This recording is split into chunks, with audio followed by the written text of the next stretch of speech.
Chris Forsberg of NBC Sports Boston is back. And Chris, this is the All-Star break, baby. All-Star break is here. The Celtics have not won 10 in a row. We'll start here, Chris. Is that a good thing that they don't have 7 days to hear about how good they are after winning 10 games in a row in the situation they would have beaten the Pistons on Wednesday night? Is that a sneaky positive that they lost a close game against the Pistons? No, because we all already wrote the Celtics are legitimate contenders, and so the hype was already out there. Zach Lowe had already done his podcast with Scal, and so no, it's all it does is make us look silly that we jumped the gun and then they fell back into bad, annoying old habits. And so it is a good reminder that if the Celtics were feeling themselves a little bit, that there's still some lingering issues here with how they play, and especially their sometimes maddening offense, or when they let their foot off the gas defensively. So it's one of those losses that Brad Stevens would have loved, because then he could go into the film and be like, look at this and do this. But no, I almost wish they had won 10 in a row so that we could have had full on hype train through the break. Instead, it's like, well, they're still losing to the Pistons occasionally. But that being said, I still feel good about this team, right? Like we shouldn't let one game where they were clearly on vacation mode take away from all the good that's happened over the last, especially 4 weeks. I agree with that, and I actually want to the Pistons played damn well in that game. They Jeremy Grant. I mean, they stink, but when you see it you see what Cade can do, you're like, oh, okay, this is maybe they are starting to build something for 2 or 3 years down the road. With some of his playmaking in that situation. And I'm with you 100% though. I had a column all written up during the day, just ready to drop after that game, assuming the win, and that didn't happen. And so that was just that completely ruined my night in terms of the aftermath of a Wednesday night heading into the All-Star break. But let's talk big picture. I mean, trade deadline, it's been a week. It's been 4 games. There's been all sorts of Derrick White talk, but big picture wise, I mean, we talked a lot about this team going in, but what were your impressions in terms of just how things went down and kind of what these decisions kind of indicate for not just obviously the short term, but I'm more curious what you think about what they mean for the long term with this group. Yeah, so I think I walked away bullish based on what they did. I was more okay with the prices they paid than maybe most were. And look, I hate the pick swap too, because it's just so far down the line and you just have no idea how that's going to turn out. But I also understand that this team has outside of the top 3 picks and all that stunk drafting. And so I'm cool. You just want to get proven commodities and pay a surge pricing to know what you're getting and get guys that fit, and do it now while you've got Jalen and Jason in the prime of their career, and you're just kind of trying to find the right pieces around them. We can reflect in 6 years about whether it was the best possible move and whether they paid a little bit too much for what right now is a 6th man. But I'm okay with it. Even I know people keep saying they should have got picks back in the Theis deal because that's a negative value contract, but I just don't think that's how it works. You weren't getting anything for Dennis Schroeder. And I know that there's that report about multiple second-round picks from the Lakers and all that, but I don't know probably if in the 50s. Finish. Yeah, I mean, that's the thing. They're still going to be – so for me, it's you've got a player that can actually slot into your rotation, and you didn't have to give up any – if you just traded Enes Kanter and Bruno Fernando in a vacuum, you'd have to give up second-round picks for someone to absorb them, even though they're minimum contracts. And so for me, it was I was actually surprised the Celtics didn't have to give up a pick in that instance. And I get it. Again, taking on Theis, you might have been able to get back a second or whatever, but Houston's not trading you a second, and because it's going to be in the 30s. So I was fine with those moves. There is a value to me in just known commodities, and draft picks are such random wild cards. And if you make the wrong ones, you're just stuck. And so I'm cool with it. But the definitely stretching out to the bigger picture, I think it helps now. I think Derrick White and Daniel Theis are making way better than what you had off your bench before. And now long term, I thought it was interesting that I asked Brad Stevens, I said, is this how are you building this roster? We all sit here and say they need a 3rd star. And I mean, guilty as anybody, but it really feels like they're more saying, let's find the right pieces around this core, and let's find ways to get them. And so to me, that it was more signaling, yeah, we got to think about Bradley Beal because he's super talented and Jason Tatum has a relationship. But, can we find a high energy power forward that replaces Al next year? And all of a sudden, all the pieces work together and you still have a top 1 defense and, hopefully the offense gets more consistency and they add some shooting. I just think they're set up really well. They have multiple avenues. That doesn't mean it's going to all come together and talent is king and you got to find the most talented pieces. But I feel good about where this team is headed outside of the fact that, I as much as I just said, like trade the picks, it is somewhat frustrating that they don't have the pipeline of young talent and Sengun down in Houston. Well, imagine if he was here, that would have been the guy. And, it is frustrating to look back and wonder, if they could have made roster construction a little easier. Yeah. And there's no question about that. You look at the last 5 years and the mistakes here, but I will, to your point on the White train, like the stuff helping now, this feels like the kind of move that, and we don't want to talk too much about the Bastard, but they needed the like 3-4 years ago, like the bubble season. Like, okay, like, yeah, sometimes you have to overpay to get a guy that you think is a good fit. And sometimes, yeah, it's going to hurt at the time, but if it works, it works. Like you'd pay like twice as much of that if it like goes on the deep run. So White seems like he could be that guy. Is it you paid a premium for him? You're like giving up on pretty much unprotected pick swap down the line and a good first round pick and a good player in Richardson for a guy shooting 31% from 3. But whatever, if the fit works, if it like he doesn't take away from what you do on one end of the floor and broadens what you do offensively, then it's like, yeah, like that's worth paying all that and maybe even a little bit more for if the fit is that good. So you wonder how much Brad, just based on how the trajectory of this team over the last 3 or 4 years being like, oh man, if we, a couple of those times we seemed like, in that bubble, we were, even when Gordon went down, we were probably one player away from really competing there. And now, he doesn't want to let an opportunity for that kind of slip away when he thinks he has a guy in White that could kind of fill that mold, I think. And didn't we say like all along that they just need that connector, that other piece that might just accentuate the Jays? And I do think there's a value when, and look, I was as much as anybody after that loss to the Knicks where they fell to 3 games below 500 and 11th in the East. I was sitting here saying maybe they got to go backward because I didn't see a path forward at that point. Now they clearly went to another gear. They made some changes, the defensive changes that have led to them being now on the cusp of being the number 1 defense is position this team for much more success than I envisioned on January 7th or whatever that day was. But, at that point, I thought they should sell. And then it clearly became, okay, Jason and Jalen are healthy. How often can you guarantee that? You feel good about the pieces. Like, unfortunately, like the Al, you just don't know what's going to happen with Al after this year. So while he's playing good, why not ride it?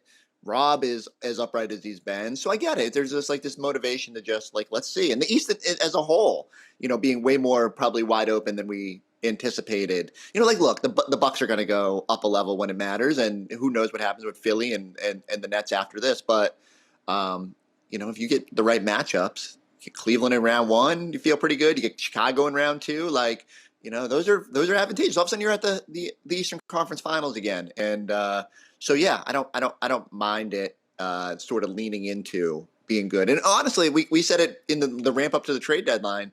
It's Brad Stevens' MO. Like it's never been his plan to go backwards. And I think it was just easier for him to be like, all right, man, it sucks that we gave away so many close games, but we're better than our record says, and let's just kind of go for it here.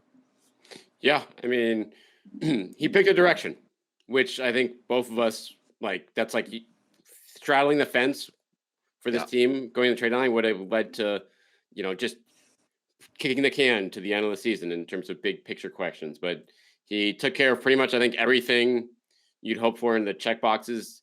The patience, like when we said to blow up the team, after the Knicks game, in that beginning of January, there is still a month to go before the trade deadline. And like we didn't conceive like, winning 16 out of 20 or whatever it was. So yeah, that's enough. That's enough of a sample size when literally the net rating is like double of the team that's second during that stretch. Like that's enough to be like, okay, yeah, this might be worth investing now. And White's one thing. And the Theis thing too is like you're getting a guy who you can and the learning curve is just not going to be there. that like you get another random guy in the middle of the season, another backup big, they don't know the playbook. They don't know what's going on. I know Doug is a different coach, but like Theis knows how to play with all these guys. So that's not an issue here. And so you get that. He declines his trade bonus. And I think the other sneaky part of this that we haven't really seen to come to fruition here is like you open up all these roster spots and they might turn into nothing. But even just having cracks at guys who might be good in the G League or whatever, like finding diamonds are rough. You're getting a few cracks at that right now in the next month. I think that could be helpful down the line. I don't think it's going to be helpful this year, but it's just one of those things where it's like you don't have dead weight at the end of the bench anymore, which is pretty much half your team for the first half of the season. The other thing here, like Dennis Schroeder and Enes Kanter were negative people on the court. Like you got better by moving them. As much as I love Enes and all that, the podcast and all that, but besides playing 40 minutes against Joel Embiid when you're thin on bigs, it's hard to play him in long stretches. He had that one magical stretch at the start of the season where he was plus every night. We were like, what's going on? But it was a tough guy to play in a defensive-minded team. Dennis Schroeder, maddening to watch offensively. In the right situation, phenomenal point guard. And almost talked myself into multiple times when he was a starter that he had a long-term future here. But I think we've seen it's just the shift when you've got the pieces that better fit with your main talent out there. It just looks better on the court. And now it doesn't happen always, but I just much prefer the look of this bench that they've got now. And then to your point about the open roster spots, the thing for me has just been like they had to play Pritchard and Nesmith. Like they sat there and screamed it, whether they were bad, when they were good, whatever. So at least you're getting a look here and figuring it out. And if it means, I thought this might open the door for Hauser a little bit, and I just want to see it. Like, I don't know if he can sustain defensively, but they need shooting in a bad way. So take a look at it. And I know people are sitting here, it's like, oh, if Gary Harris comes available and Robin Lopez, and sure, like you make the call if they do, but they'll probably have more attractive situations, more surefire contenders that they can go to. But you absolutely make the call and try to pitch them on. Our coach is playing 8 guys, like anybody with a pulse who can actually be a plus can play, 10, 15 minutes a night at least. But, if it doesn't happen, I'm cool if they just leave those spots open. If they sign the best G League point guard and the best G League power forward, even if it's the last day of the season, just carry him through the summer like they used to do with Oliver Lafayette and who was the UMass kid? Gaffney. Yes. I went to Gaffney's house once with I was helping out Henry Abbott of True Hoop back in like 2012, 2013, and like went to his family's house in I forget where it was, somewhere around here. And that was very nice family, very good dude. But yeah, exactly. But guys like that, to your point, like that's exactly why not? Like you have to take flyers, and you hopefully it's someone who has potential, whatever. I know a lot of these guys with a lot of guys have gotten tons of opportunities this year with COVID throughout, and G League guys getting bounced up plenty of times, but this is something the Celtics really haven't had the luxury to do the last few years with just the way their roster's been constructed. So now, you at least start looking towards the future and, like you said, figuring out what you have in Pritchard and Nesmith and making a decision there with Romeo too, being like, hey, this is we can't keep it all these young guys forever. We have to like make a choice here. And I don't know if that was a Spurs choice or their choice to include him in that deal, but at least that's just one less thing to worry about. And especially with his having $5 million in the cap for next year that, you may not be wanting to spend anyway. Can I tell you one quick Tony Gaffney story? Please. Now that we've improbably gone down the Tony Gaffney wormhole. 2010 playoffs, my first year at ESPN, where the game 6 against the Lakers, Perk tears his ACL. And we're waiting outside the locker room, and I won't name the reporter because I don't know if he wants me to divulge this information, but comes over and he's like, what we're trying to figure out what's going on is Perk definitely out for tomorrow. Like that point, we didn't know it was an ACL. It looked bad. It clearly looked like it was going to be season ending. But if you remember, even he showed up the next day and I think he put on his uniform before the game, and we're all like, what is going on? It was just like he just wasn't in the mental state to not go out there. But anyway, game 6 is over, waiting outside the locker room at the Staples Center, and this reporter comes up to me. He's like, we're going to get to the bottom of this story. And I was like, oh, how are we going to do this? We're going to go buddy up perk or like the superstar. No, Tony Gaffney came walking out of the locker room and the reporter pretty much pushed him up against the wall and was like, "What do you know?" And Tony Gaffney's like, "I am the 15th man. I have no information," and ran for his life. But yeah, so that was always my favorite moment in ESPN history. We did not. Tony Gaffney, if Tony Gaffney knew his ACL was torn, he did not divulge that information in that moment, and we had to wait for a little bit more confirmation. But that will always be. We did not try to shake down Oliver Lafayette or anybody else as they came out, but poor Tony Gaffney. Yeah, it happens. The old locker room walkout shakedown. It's really some of the best stories brew from that, but that's great. What a throwback. Yeah. Nesmith and Pritchard. Let's talk about them for a little bit here. Yes. Since we've actually seen them for a while, sustained time for a week. I guess the interesting to me right now is you look at the rotation and the fact that Theis looks good coming back in. Looks like he's going to probably, who knows how much he'll play tonight, but he's going to play at least probably 10, 15 minutes. And so that probably leaves one spot for Nesmith or Pritchard when everyone's healthy for like a regular rotation. When you have White coming off the bench, you have Grant coming off the bench, you have Theis doing some spot duty at center when everyone's right. Who do you think gets we know Pritchard started in that front, but who do you think gets the variety of those minutes the most when, things get back to normal here down the stretch of the season? Yeah, it's Pritchard. Like I just feel like you need another guard, and I know you can go Derrick White and maybe go big with Nesmith, but I just think Pritchard gets the first crack unless he really reverts or doesn't make the strides that we think with more time. And I don't know if that's the right decision. Like I love Nesmith's energy, and I know there are times where he is just completely reckless, and it's just so weird at times because the idea coming in was that here's this like spot up guy, very finesse kind of guy. And I mean, he just plays like he has no fear for his body or like no clue about the finesse side of it. And but I kind of like that. I kind of like the a guy who just kind of chaos. And I think we've seen. The weird thing is he just misses some shots so bad, and it there's one thing to miss. It's another to just be like so far off as he's been at times. And so I can't put my finger on why that is. It could just be reps and time and all that, but yeah, it's definitely not as beautiful as the Sam Hauser 3-pointers when they go up. But I'm cool with if the Celtics just invariably injuries are going to happen even over the final 22 games and hopefully not into the playoffs. But if he just has to wait, I will say if he's not going to play and if you're comfortable with 8, send him to Maine. I mean, I don't know how many games Maine has left, but just get him reps. I think that will help when he comes back. I keep telling this story like I don't know why I'm in a time machine today, but let's say it was 2012, 2013, something like that. Whatever year, I'd have to go back and maybe it was the first summer. Maybe it was 2011. Avery Bradley gets drafted. Young 19-year-old had come off an ankle injury, wasn't ready to play, was terrible shooting the ball, like to the point where we're like, Doc Rivers, this guy is never going to play.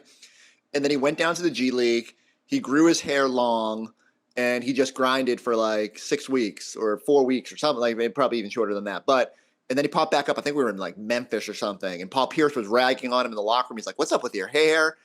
And Avery Bradley, by 12 months later, was replacing Ray Allen in the starting lineup. And sometimes you just don't know. Like you just need reps, you need confidence. And I'm not saying Nesmith is going to like all of a sudden kick down the door, but there is a value in just sort of finding yourself.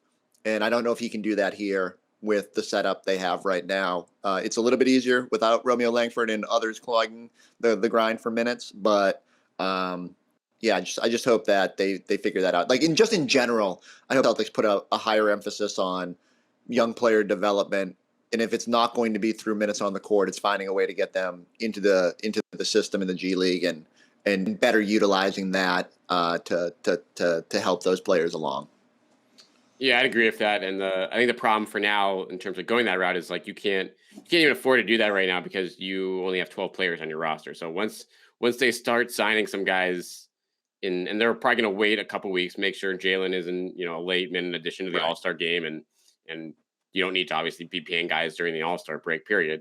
But when they start filling those slots and then that they have some depth at the wing there in the situation that UKK, let's get Aaron up there for the weekend. Let's get him some reps there. But I'll tell you what, though, Chris, like Peyton Pritchard, he's not running away with these minutes by any means. Like he's like his shot, like he's had the opportunities there for him right now, but it's not like, oh well, you got to pay Peyton now. It's like, well, like this is if we're gonna go, if Ime really wants to lean into defense first everywhere, then like Aaron is probably the pick there just for size alone.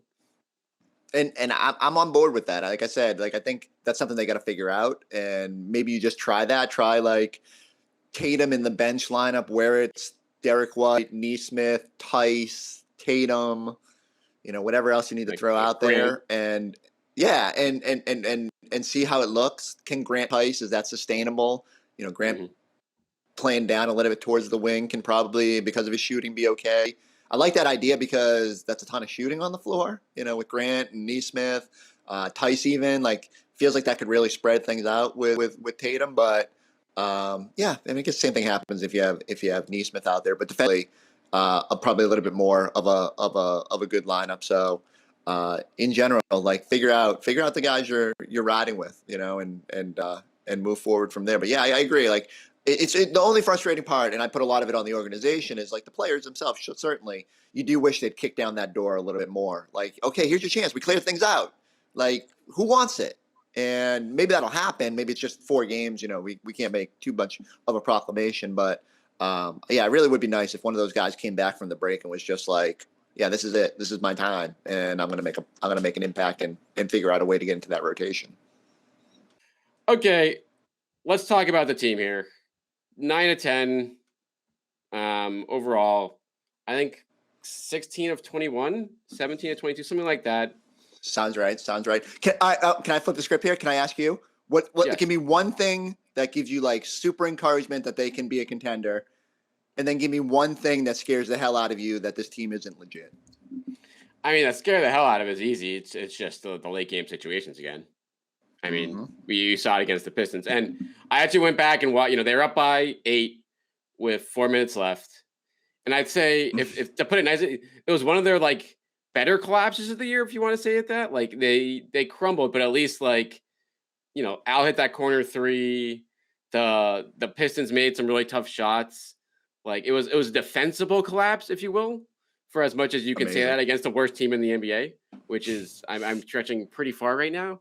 But still, you're up by 8 with 4 minutes left. Like that's a really bad loss. And that's the sad part about this team, is it's not even on like in the top 10 of worst losses for the team this year. And so until they figure that out, until they get out of those old bad habits, I mean, that has to be like the scariest thing here, right? Yeah. I mean, I'd love to spin it some other way. Like, I think I have 2 concerns. I have just the late game in general. And even if you look, so I went back to, I think since January 1, which is like sort of this 24 game stretch, 23 game stretch, if you include that Suns game.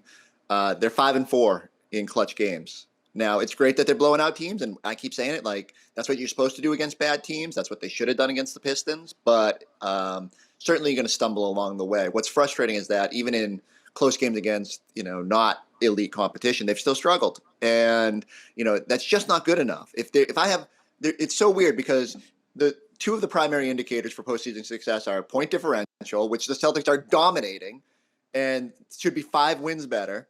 And yet here they are 5-4 in clutch, which is another sort of playoff indicator because all games are close, and who thrives in that situation. It's why everyone can be super bullish on the Suns and what they're going to do.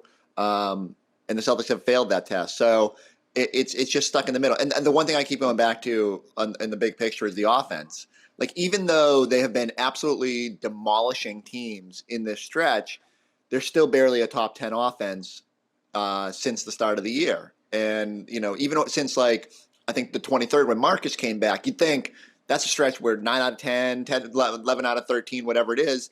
And yet they're still like 9th. And there's been strides for sure. Like, it looks better. They're moving the ball more, but they're still just not super efficient, and they're prone to these lulls, and the turnovers have been infuriating. And so for me, it's like they got to figure out how to be a little bit more crisp. And that could be as simple as Jason Tatum goes on another heater. It could go as simple as Jaylen Brown stops fumbling the ball away every 3 seconds. And like, all those things would help. But they've got to make some strides there. Help if Derrick White could make some 3-pointers. He's going to get a billion open looks hasn't fallen yet, but I think they're confident that Josh Richardson, like they will. It's been nice. Like the weird part is like Al seems a little bit revitalized here and making threes, and they haven't been able to fully capitalize on that. So for me, it's like the offense has got to go up a level. If you look at the history, I wrote this. If you look at the history, and I wrote this at like the day before the season started when I was concerned about the offense. If you look at the history of NBA champions, only one team hasn't essentially been a top 10 offense in the last 30 years, and it's the 2004 Pistons. Okay, maybe you're the 2004 Pistons with your defense, which is of course the reason for optimism, but chances are you're not. And that you're just really, no one's going to be the 2004 Pistons. No, I mean, yeah. No, the Celtics aren't out here mugging guys and like taking their lunch money. They're just playing really good and fun to watch. But yeah, so I guess that's where I'm at. Like I'm trying to be balanced, but man, like offense, defense, and it's like they got to find some middle ground with that offense, and maybe I'll feel a little bit more bullish. Yeah, and I mean, Robb being out probably hurt them certainly a bit offensively with the offensive last of that, but just the lessons of like, okay, in the last minute of the Pistons game, Jalen drives, runs into two guys, gives a kick out three to Al, perfect. Same play, 20 seconds later, Jalen drives again, two guys. This time, okay, I'm gonna shoot it. I'm not gonna pass to Al wide open again. It's like, no, this is what like you have to do this again and again in these situations because you're. How did you feel about the last play too? Oh, I mean, I was disappointed on a number of fronts. It looked like Tatum had him beat, number one. And number two, I think, I mean, whatever, there was supposedly a handoff, teammate said option on that play. It didn't look like there was any handoff option. That like Derrick, like White pretty much like slipped the screen very quickly and just got out of the way when Tatum. It was funny watching Derrick White scramble out. Like he was like, oh boy. Oh, okay, right? Like, so it's like, should White get the ball now? Like I know White in these situations, I'm almost like, hey, you know what? Just put the ball in White's hands and try something good's gonna happen, but I don't know again. But then he had a couple chances in the last 3 minutes too, where he stepped out of bounds one time. So it's not like he's not great in those situations either in terms of creating for himself, which is obviously the biggest issue there. But if you have enough time left, I'd be like, hey, put the ball in White's hands, and he's gonna find someone open, and at least gonna create some havoc in that situation. So like I don't know, I'm all for more experimentation in these like regular season late game situations because to just figure out or at least hammer home with these guys being like the ball has to move. The ball, like every possession, the ball has to move. And even if the shots don't go in, like that's the percentage play is that's the right way to go. It can't be worse, right? Like, right? Just so might as well experiment with. But I do agree. I like the idea of starting it with a ball mover before it gets to Jason or Jalen. And, it's just the isolation, which we like rail against for so long. And then they start moving it. It's like, all right, here we go. Assist percentage is up. They're finding their groove. And yet when it matters most, you look at their assist percentage in crunch time, it's like 45%. Like that's criminally low. Feels high. Thinking that So, So I hope Ime, if there's one focus is focusing on the crunch time and putting Robb in a hyperbaric chamber to heal up and make sure that he is there to fully impact because it's just different. My network ran a little Twitter poll yesterday. They're like, who is the most important Celtic beyond Jalen and Jason? And I mean, in part because like it's my thing, but in part because it's like obvious. It's like, I mean, the answer is Robert Williams. Like, yeah. I get Marcus Smart has been great, but holy cow, have we watched the team this year? Like everything changed when Rob went to the roamer role, and like they're just not. They don't rebound without him. They don't protect the rim without him. Like it's just completely different. So Robert Williams, I hope you enjoy a wonderful break. Get that calf. Get the little gun that massages the back of your leg and makes you feel better. And be ready when Brooklyn comes around. I think I saw him. He posted something where he looked like he was somewhere really nice during this All-Star break. So it was like some nice tent. They were eating breakfast. I was like, be Aruba or something wonderful. But another you sneaky. Doing anything? Oh, I mean, absolutely not. I mean, I'm enjoying the fact there's like we're gonna get if we have it's like right now during like COVID, like for any parent, I mean, you're too, but any parents of kids that like are unvaccinated because they're under 5, it's like anytime there's warm weather out, it's like everyone just like circle the wagons. We're going out. We're doing like 5 hours outside right now. We're going to the brewery, wherever, going for a walk. Yes.